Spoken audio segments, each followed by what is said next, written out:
बिहार के उप मुख्यमंत्री विजय सिन्हा कह रहे हैं अपराधी पकड़े जाएंगे, लेकिन अपना चेहरा दिखाकर अस्पताल का आईसीयू में घुसकर हत्या करने वाले ये अपराधी कब पकड़े जाएंगे। इससे भी बड़ा सवाल ये, ऐसे अपराधियों को बिहार की सरकार से डर क्यों नहीं लगता। वो सरकार जिसमें बीजेपी के विजय सिन्हा उप मुख्यमंत्री हैं और जेडीयू के नीतीश कुमार मुख्यमंत्री हैं, उसे अपराधी कुछ समझ क्यों नहीं रहे। क्या ये अपराधी बिहार की पुलिस के वजूद को चैलेंज नहीं दे रहे। ये सवाल क्यों उठ रहे हैं, आज आपको ये भी समझना चाहिए। बिहार के जिस पारस अस्पताल में घुसकर अपराधी चंदन मिश्रा की हत्या की गई, उससे सिर्फ 1.5 किलोमीटर दूर खुद राज्य के मुख्यमंत्री नीतीश कुमार रहते हैं। ये दूरी सिर्फ 5 मिनट में तय की जा सकती है। नीतीश कुमार के घर के नजदीक ही बिहार के राज्यपाल आरिफ मोहम्मद खान का भी घर है। इस पूरे इलाके में कई विधायकों, मंत्रियों और नेताओं का आवास है, लेकिन अपराधियों को पूरा भरोसा था इस वीवीआईपी इलाके के पास गोलियां चलाकर भी ये आराम से निकल जाएंगे, इनका कोई कुछ नहीं बिगाड़ सकता। पारस हॉस्पिटल से पटना के पुलिस हेडक्वार्टर की दूरी सिर्फ 750 मीटर है, पूरी 1 किलोमीटर भी नहीं।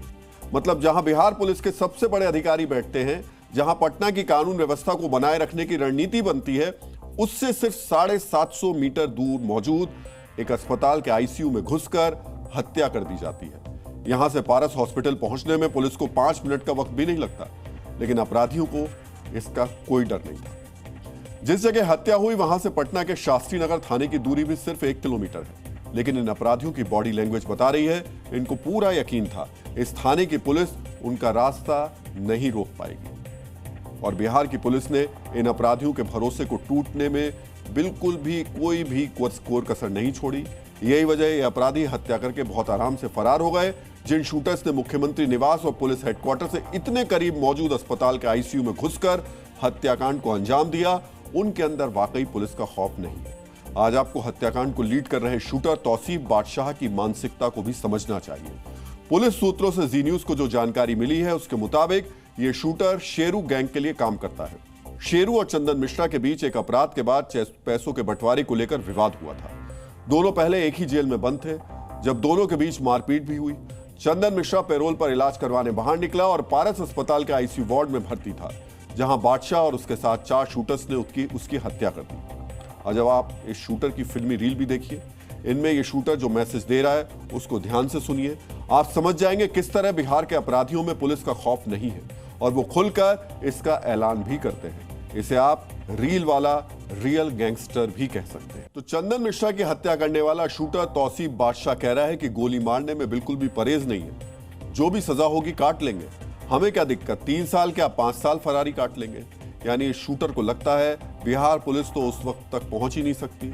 इस शूटर ने इस तरीके की 4-5 नहीं 100 से ज्यादा रील बनाई है, जिसमें एक से बढ़कर एक दावे किए गए हैं। लेकिन बिहार पुलिस के एडीजी को फिर भी लगता है कि किसान फ्री हो गए, इसलिए बिहार में अपराध बढ़ गए। आज एडीजी कुंदन कृष्णन को समझना चाहिए, तौसीफ बादशाह जैसे शूटर अपराध की खेती करते हैं, मासूमों के खून से इस खेती को सींचते हैं। इनका अन्न उपजाने वाले किसानों से इसका कोई संबंध नहीं। मखाना, लीची और मशरूम उत्पादन में बिहार को नंबर 1 राज्य बनाने वाले किसान अपराधी नहीं है एडीजी साहब। मक्का उगाने में नंबर 2 और आम और आलू उपजाने में बिहार को टॉप 3 राज्य में शामिल कराने वाले किसान अपराधी नहीं है एडीजी साहब। जानते हैं बिहार में अपराध क्यों बढ़ रहा है? इसे समझने के लिए आपको पटना में जी न्यूज का रियलिटी चेक भी देखना चाहिए। जब जी न्यूज की टीम पटना में पुलिस की मुस्तैदी देखने पहुंची, तो कई जगहों पर हमें पटना पुलिस के जवान तौलिया लपेटकर और बनियान पहनकर खड़े दिखाई दिए। इस वक्त आप देख सकते हैं पटना पुलिस कितनी मुस्तैद नजर आ रही है। अगर तौसीफ बादशाह जैसे अपराधी ऐसे पुलिस वालों को देखेंगे तो उनके दिल में खौफ कैसे बैठेगा।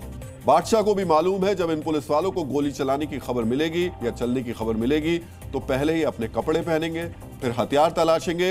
हो सकता है इसके बाद वो अपराधियों के पीछे आए और इतनी देर में ये अपराधी बिहार से भी बाहर निकल जाएंगे।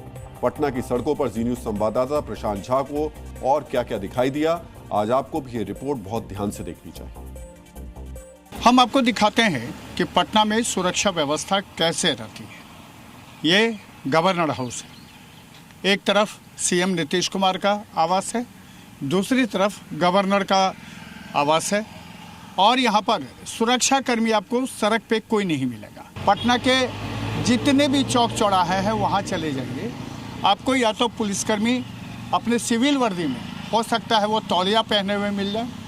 सुरक्षा की जिम्मेदारी किसी पर नहीं, पटना पुलिस के लोग ऐसे ही अपना दिन गुजार लेते हैं और हत्यारे जो शूटर हैं लगातार पूरे बिहार में लोगों की हत्या कर रहे हैं, दहशत पैदा कर रहे हैं और पटना पुलिस के माथे पर इससे कोई चिंता नहीं होती। कैमरामैन शहनवाज के साथ प्रशांत झा, जी मीडिया, पटना। तो किसानों में अपराधियों को देखने वाले एडीजी कुंदन कृष्णन को अपनी पुलिस की मुस्तैदी को देखना चाहिए। अगर राजधानी में पुलिस इतनी मुस्तैद है तो बिहार के बाकी शहरों में कितनी मुस्तैद होगी समझा जा सकता है। किसानों को दोष देने के बजाय एडीजी अगर अपनी पुलिस को मुस्तैद करते तो शायद तौसीफ बादशाह को बिहार पुलिस से डर लगता और वो इस तरह अस्पताल के आईसीयू में घुसकर बिहार के मुख्यमंत्री के निवास से सिर्फ 1.5 किलोमीटर दूर हत्या नहीं कर पाता।